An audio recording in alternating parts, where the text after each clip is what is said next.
Hi friends, praise the lord. குமாரன் கோபம் கொள்ளாமலும் நீங்கள் வழியிலே அழியாமலும் இருக்கும்படிக்கு அவரை முத்தம் செய்யுங்கள்னு சங்கீதத்துல சொல்லப்பட்டிருக்கு. இந்த வசனத்திற்கு ஒரு நல்ல எடுத்துக்காட்டு அபிகாயிலுங்க.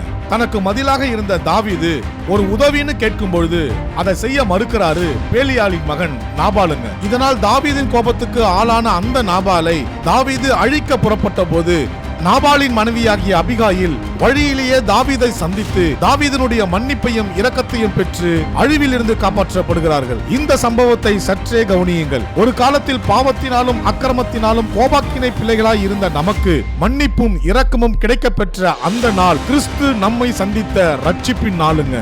எப்படி தேவன் பேலியாளின் மகன் நாபாலை அழித்து அபிகாயிலை விடுதலை பண்ணினாரோ, அதே போல் பாவ மனுஷனை நமக்குள் அழித்து பாவ அடிமைத்தனத்திலிருந்து நம்மை விடுதலை பண்ணிட்டாருங்க நம் ஆண்டவராகிய இயேசு கிறிஸ்து. தாவீது விவாகம் பண்ண அபிகாயிலை அழைத்து வரும்படி தன் ஊழியர்களை அனுப்புகிறதை கவனியுங்கள். இப்பொழுது இரண்டாவது முறை அபிகாயில் தாவீதை சந்திக்க புறப்படுகிறாள். நாபாலின் மனைவியாக அல்ல, தாவீதின் மனவாட்டியாக. அதே போல் ஆண்டவராகிய இயேசு கிறிஸ்து மத்திய ஆகாயத்தில் மேகங்கள் மீது மீண்டும் வரப்போகிறார். நம்மை விவாகம் பண்ண தம் தூதர்களை அனுப்பி நம்மை அழைத்து வர சொல்ல போகிறார். நாமும் அவரை சந்திக்க எதிர்கொண்டு புறப்பட போகிறோம். உலக மனுஷனாக அல்ல, இயேசு கிறிஸ்துவின் மனவாட்டி திருச்சபையாக. அபிகாயில்களே, ஆயத்தமாகுங்கள். தேங்க்யூ. God bless you.